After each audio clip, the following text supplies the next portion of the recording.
Okey, kita teruskan lagi dengan lesson objektif yang seterusnya iaitu 8.1F, find infinite limits. So, untuk infinite limits, kita nak cari adalah limit f of x as x approaching a is equals to positive infinity or limit fx as x approaching to a is equals to negative infinity. So, infinite limits membawa maksud nilai dia adalah infinity. Okay? So, limit yang mana nilainya adalah infinity. So, itulah disebut sebagai infinite limits. Okay, jadi macam mana kita nak faham konsep infinite limits ni? Okay, saya explain dulu berdasarkan graf dululah. Okay. So, kalau kita tengok dekat sini, infinite limits ni consider function 1 over x. Okay. Kita tahu function ini tak akan define pada x equals to 0. Sebab itu kita belajar graf kita untuk function 1 over x. Kalau kita tengok graf kita dulu untuk 1 over x ni adalah graf kuadran. Ini 1 dan kuadran 3. Okay. So, berdasarkan graf ini kan. Okay, jadi kalau kita tengok pada graf yang saya dah lukis kat bawah ni, kita tahu graf ni tak akan define pada x equals to 0. Tapi kita nak tahu apakah behavior graf kita apabila x ni akan approach 0 daripada dua-dua side. Maksudnya apa akan berlaku kalau saya buat bila x approach 0 daripada kanan dengan x approaching 0 daripada kiri. Jadi apa yang berlaku pada function tersebut. Okay, so kalau kita tengok pada graf, kalau kita tengok pada graf di sini, kita tahu bila x approaching 0 from left, ini 0, ini from left. Okay, so kita nampak dia approach pada negative infinity. Bila x approaching 0 from right, so ini adalah 0 from right, kita nampak dia punya value akan approach pada 1, iaitu positive infinity. Kita tengok example ini, find the value of the limits x approaching 2 from right 1 over x squared minus 4. Okay, kalau kita tengok dekat sini kan, kita nak cari nilai pada limit ini. Kalau kita substitute masuk dalam dia, kita substitute macam biasa. So, kita dapat sini adalah 1 over 2 squared 4 minus 4 ada 0. So, we have 1 over 0. Okay, cumanya dekat sini, kita tahu bila kita ada 1 over 0, kita tahu nilainya akan jadi infinite limit. Hasilnya adalah infinite limit.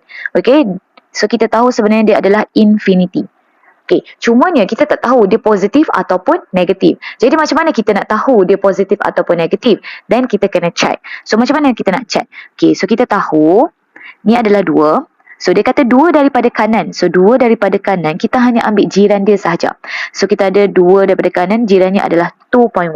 Okay, so 2.1 ini awak akan substitute masuk ke dalam bawah ini saja. Sebab kita nak tahu yang ini, dia ni positif ke ataupun negatif, infinity. Okay, so kita nak tahu yang itu je, dia ni positif ke negatif. So apa yang kita buat, kita tekan je kalkulator, pastikan dalam general iaitu x squared minus dengan 4. So alpha x squared minus 4. Dan kita tekan calc, dan kita substitutekan nilai iaitu 2.1. Okay, so bila kita masukkan yang itu, kita dapat kat sini adalah positive 41 over 100. Yang kita nak kisahkan di sini adalah sign dia sahaja. So kita nak tahu positif ke ataupun negatif. So di sini kita dapat adalah positif. Jadi kita tahu di sini untuk kosong ini dia adalah positif. Okay, jadi macam mana kita punya sign untuk keseluruhan ini? So dia akan jadi sini positif, sini pun positif. So positif divided by positif. So kita akan dapat sini adalah positive infinity. So kita akan tulis sini adalah positive infinity. Okay, jadi kalau kita nak cari limit 1 over x squared minus 4 as x approaching 2 from left. Okay, buat macam tadi, substitute nilai dahulu. So we got 1 over 0. Kita tahu dah jawapannya adalah infinity. Okay, cuma ni kita tak tahu dia positif ataupun negatif. So kita check 2 daripada kiri. So 2 daripada kiri adalah jiran paling terdekat 1.9. Okay, so kita substitutekan 1.9 ni masuk ke dalam x squared minus 4. So kita tekan calculator. So kita tengok dekat sini nilainya adalah negative 39 over 100. Jangan ambil nilai, kita hanya nak tengok pada sign. So kita tengok dia adalah signnya negatif.